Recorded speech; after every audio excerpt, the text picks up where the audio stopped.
Con nosotros ahora el doctor Fidel Márquez, analista económico, con quien vamos a evaluar lo que ha sido el año 2022, donde según estimaciones el crecimiento va a estar en alrededor de 1%.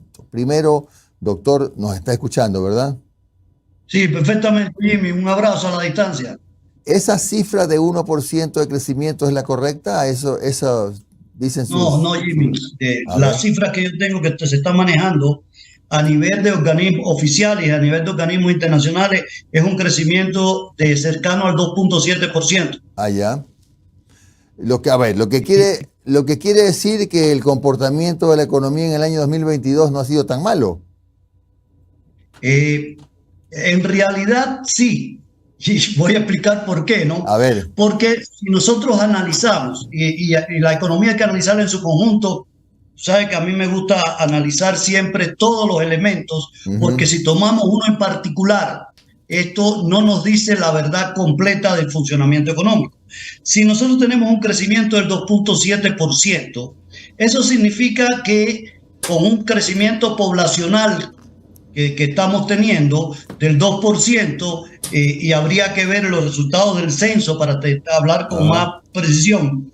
Cuando hacemos este análisis, ahí pudiéramos llegar nosotros que estamos un poquito por encima nada más del crecimiento poblacional.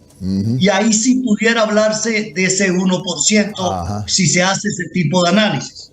Entonces, las cosas hay que decirlas como son, ¿no? Pero en comparación con el comportamiento de la economía, del funcionamiento económico del año 2021 como base y el 2022 el crecimiento, es decir, si nosotros teníamos un crecimiento de 100, ahora vamos a tener 102,7, para que la gente pueda entender eso. Claro. Fidel, ¿cómo se ve desde el punto de vista de los números el año 2023 cuando tenemos algunas noticias que compartir? Por ejemplo, posiblemente se van a firmar un par de TLCs el próximo año. Sí. El precio del petróleo no está en su mejor momento. Se vislumbra que más bien va a tender un poquito a la baja. ¿Cómo ves el año 2023? Jimmy, pero tampoco en su peor momento. Acuérdate que nosotros llegamos a tener en algunos momentos el precio del barril a $7-8. Claro, claro. Y ahora estamos hablando de un año malo del petróleo con 60, 70, ¿no?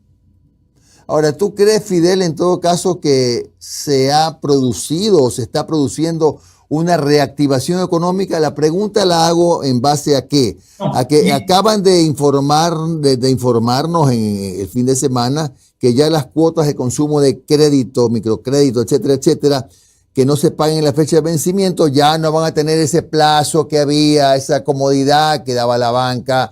¿Y por qué? Porque ha habido recuperación económica. Yo digo, no sé si es recuperación o si es que estamos volviendo a los números prepandemia.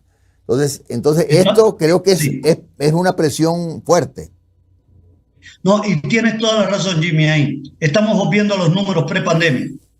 Y esa es la respuesta. Entonces, pero también acuerde que esa ley estaba asociada con la pandemia, ¿no? La de darle más, ser un poco más laxo en estas condiciones. Pero si nosotros vamos y analizamos la economía ecuatoriana y los pronósticos que hay, a mí me preocupa el proceso de desaceleración que vamos a tener para el año que viene. No solamente Ecuador, sino el mundo entero.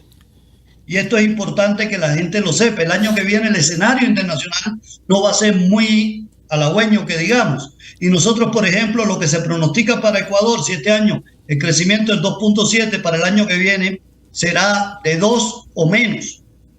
Entonces, ahí son elementos que tenemos que ver y donde vamos a ver también que hay comportamiento de la economía internacional con una desaceleración del crecimiento económico. Entonces, con estas características, entonces nosotros vamos a tener problemas con dónde colocamos nuestros productos. Y eso es importante. De ahí que la noticia de los tratados de o los tratados de comercio y acuerdos comerciales y de cooperación internacional que se firmen son importantes porque nos permiten un poco abrir más espacio en este sentido.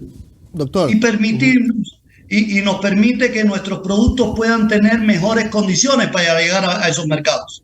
Doctor, ¿cómo está? Omar Jaén le saluda. Buenos días, doctor. ¿Cómo está, Omar? Doctor, a ver, siguiendo sobre este camino de los TLC, siempre va a ser importante encontrar nuevos mercados para poner nuestros productos, pero, y usted lo conoce, usted sabe que es inevitable que cuando uno habla de un TLC con China, es inevitable pues que te corra un aire frío por la columna, por la cantidad de productos que ellos tienen y que podrían estar ingresando al Ecuador y que podrían, ojo, estoy todo poniendo en potencial, podrían afectar a la producción nacional. Realmente, doctor, un TLC con China puede golpear, por ejemplo, a la parte textil, a la parte de los zapatos de Tungurahua, por ejemplo, en donde ahí se hace mucho calzado.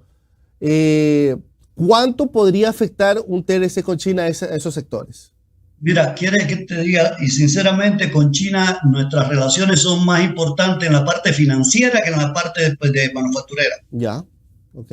Y en ese sentido yo creo que tenemos que analizarlo. Y algunos productos que nosotros podemos colocar allá, como por ejemplo el camarón, ¿no? Y algún que otro producto del mar, que eso nos pudiera permitir entrar a ese mercado enorme. Pero en la parte manufacturera a mí me preocupa más con nuestros vecinos que ya tenemos, como Perú, Colombia, por ejemplo, ahí nosotros tenemos déficit comercial y de eso no se habla. Claro. Ahora, doctor, y es fundamentalmente con productos manufactureros.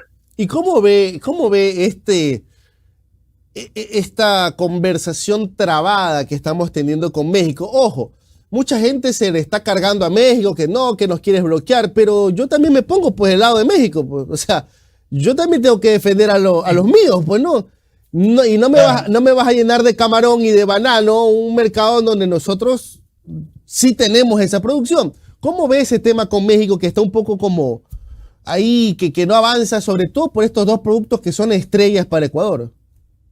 Mira, yo creo que ahí en la mesa de negociación debería buscarse lo que casi siempre se hace, y es poner esos productos que son muy sensibles para uno de los que está tratando de llegar al acuerdo en espacios más largos para que puedan entrar dentro del convenio como tal.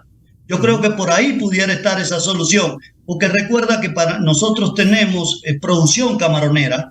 México tiene producción camaronera, pero en menor escala que nosotros. Claro. Ellos dependen más de la pesca del camarón, que es distinto. Son otros procesos y son más costosos. Entonces, con estas circunstancias, nosotros deberíamos como país, y además nosotros prácticamente no exportamos camarón a México. Nuestro príncipe, y el que pudiera afectarle a México ahí ya sería con China, en el Asia y estos países, y ya nosotros estamos allí en el mercado. Claro. Entonces, sería una cosa de ser un poco más pragmático a mi modo de ver. Y de esto de llevarlo. Por eso es importante que se haya pasado también a otros países como son Canadá, Estados Unidos, en las conversaciones para ver cómo se logra que además tienen un mercado mucho más interesante para nosotros que el propio México. Ahora, doctor, para volver a lo que es casa adentro, ya hemos un poco analizado lo que es el TLC, pero vámonos casa adentro. Este último tramo del año hemos visto algunas decisiones del gobierno que no han caído muy bien en el sector empresarial. Entiéndase dos en específico. El nuevo aumento del salario básico, que correrá a partir del 1 de enero, y el otro que fue la eliminación del subsidio para el diésel de los camaroneros. Y ahí es cuando, y esta pregunta se la estoy haciendo a todos los analistas que nos aceptan las invitaciones, ¿no? Miren, el gobierno dice, ¿sabes qué? Hemos tenido un año espectacular, hemos tenido récord de ventas, pero cuando uno ya ve los comunicados de camaroneros, bananeros, exportadores de flores, el tema de los atuneros, y uno comienza a leer esos boletines de prensa, todos hablan de una situación crítica casa adentro. Aquí tuvimos al representante de los camaroneros muy preocupado, al representante de los bananeros muy preocupado. En Manta, muchos sectores atuneros han mandado de vacaciones a sus trabajadores porque no tienen producción, no tienen a dónde colocar sus productos en el exterior. Entonces, ¿qué es lo que está pasando? O sea, yo entiendo que el gobierno es marketing, ¿no? Quiere vender que todo estamos de maravilla, pero ¿qué es lo que está pasando casa adentro? Omar, lo primero, acuérdate que los gobiernos tienen que dar buenas noticias, las malas llegan solas. Es verdad. Eso es un principio, eso es un principio básico. Claro. Partiendo de ahí, ¿no? Bueno, con la eliminación del subsidio del diésel, yo soy partidario de eliminar los subsidios y de focalizarlos. Y también, si es cierto que hay que sincerar la plantilla de costos que tienen las empresas, y eso cualquier economista estaría de acuerdo con esto, pero sí hay que buscarle otros estímulos para que ellos no pierdan competitividad en el mercado internacional. Más que lo que tú me estabas planteando, que era la situación a nivel nacional que ha venido con un reporte de las posibilidades de exportación en el mundo entero, no solamente para el Ecuador. Porque recuerda que no solamente está toda la desaceleración del comercio exterior, está la situación de la pandemia que seguimos recuperándonos. China, recuerda que China sigue teniendo localizado y cerrado en algunos lugares.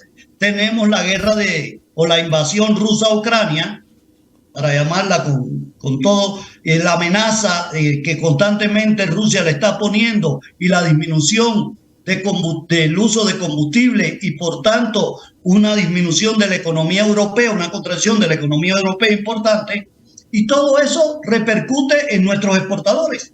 Y esas ramas que tú me decías son ramas de exportación.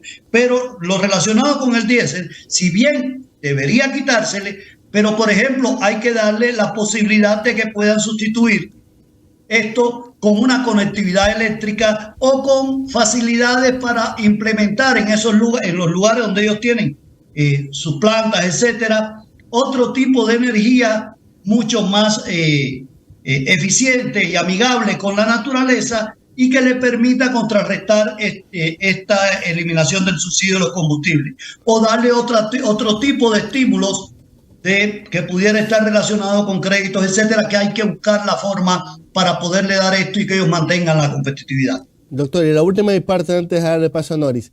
De hace 2, 3 años venimos escuchando el cuco, se viene la recesión mundial, se viene. ¿Llegará? El año que viene no, desaceleración sí, recesión yo no la veo, a no ser que venga la tercera guerra mundial, ¿no? No, pues sí. No se hacía gorero, doctor. Pero te tengo que ser sincero con el análisis. A no ser, o una escalada muy fuerte de la guerra ruso-ucraniana, que eso sí pudiera provocar la recesión como tal, pero sí vamos a tener una desaceleración de la economía. Perfecto. Y sobre todo se va a sentir en el mercado europeo.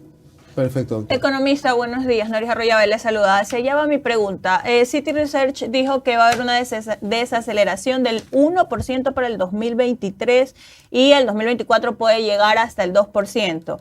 En español, para los que nos están escuchando y no entienden de economía, ¿en qué se traduce eso en los bolsillos de los ecuatorianos? En los bolsillos de los ecuatorianos esto se va a traducir que vamos a tener menos posibilidades de crecimiento de empleo. Y eso es, a mi modo de ver, el principal problema que tenemos en la economía nacional.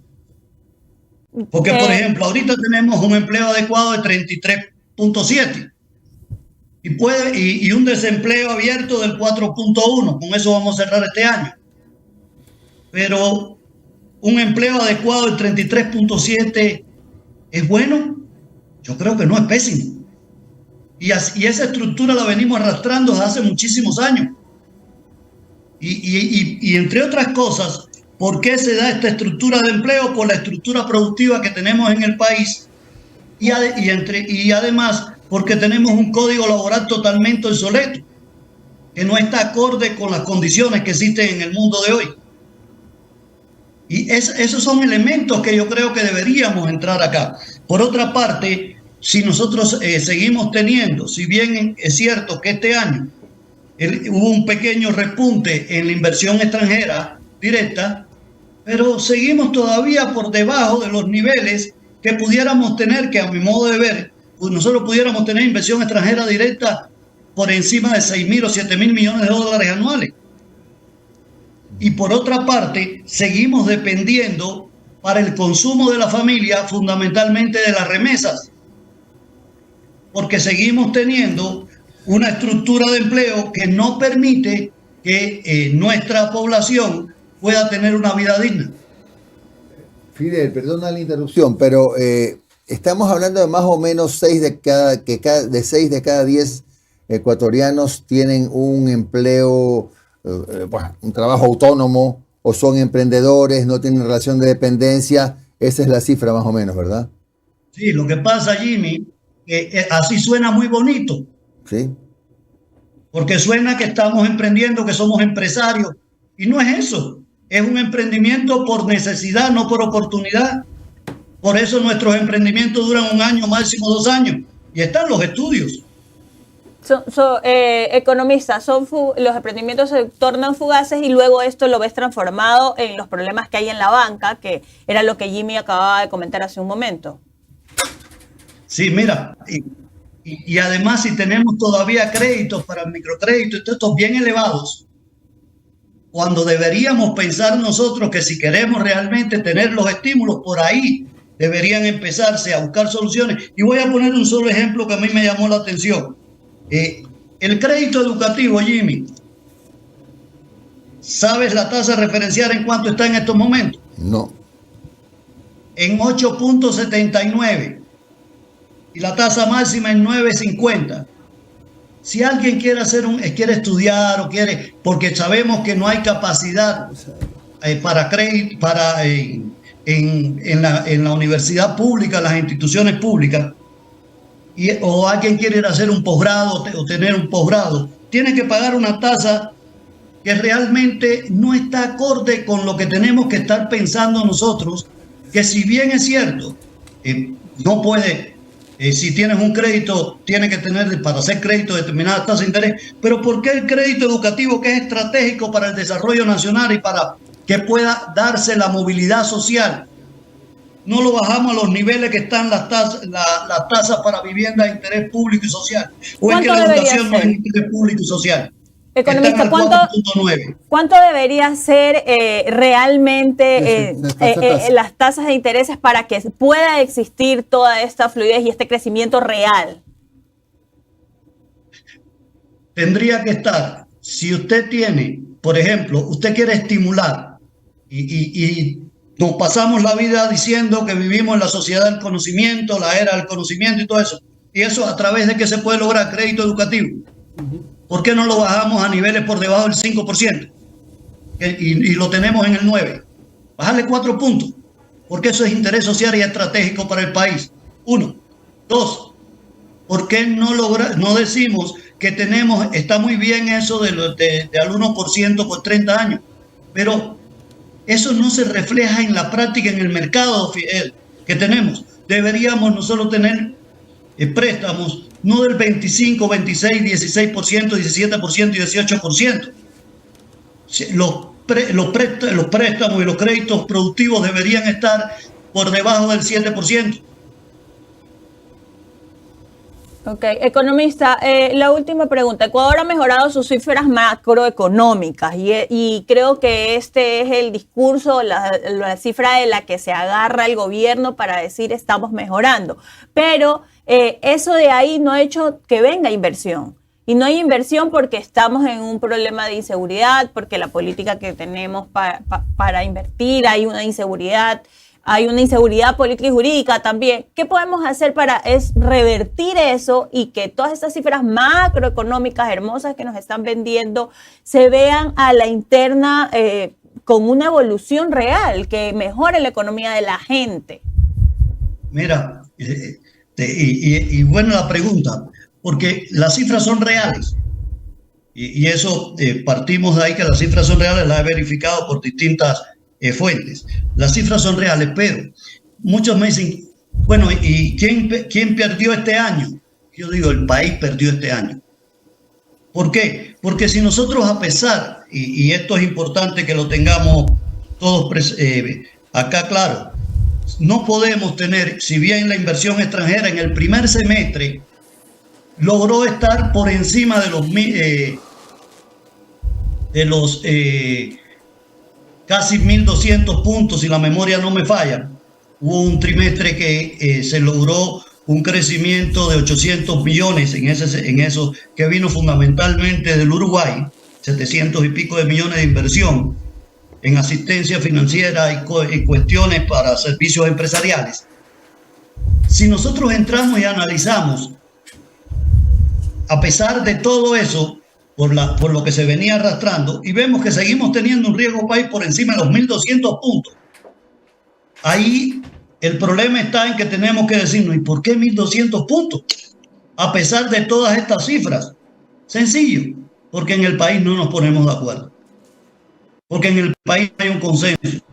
Lo que le decía, que nosotros no podemos, a pesar de todos esos indicadores y todas estas cuestiones, mientras no tengamos y sigamos y sigue existiendo esa percepción de la situación que tenemos acá, que porque para todo el mundo ustedes tienen todas las condiciones para hacer una economía boyante, pero no se ponen de acuerdo. Y el problema está en que, y aquí es donde yo siempre digo, a veces nos fijamos solamente en el árbol y no vemos el bosque, cuando lo que tenemos que fijarnos hacia dónde tenemos que encaminarnos. Y aquí viene la otra cuestión, Jimmy, que yo siempre planteo. Se está dando un nuevo proceso de relocalización industrial, un nuevo proceso de que algunos llaman una nueva ola de la globalización, etcétera, etcétera. Pero lo que sí está ocurriendo es movimientos estratégicos en el mapa geopolítico y geoeconómico mundial. Nosotros tenemos una nueva oportunidad.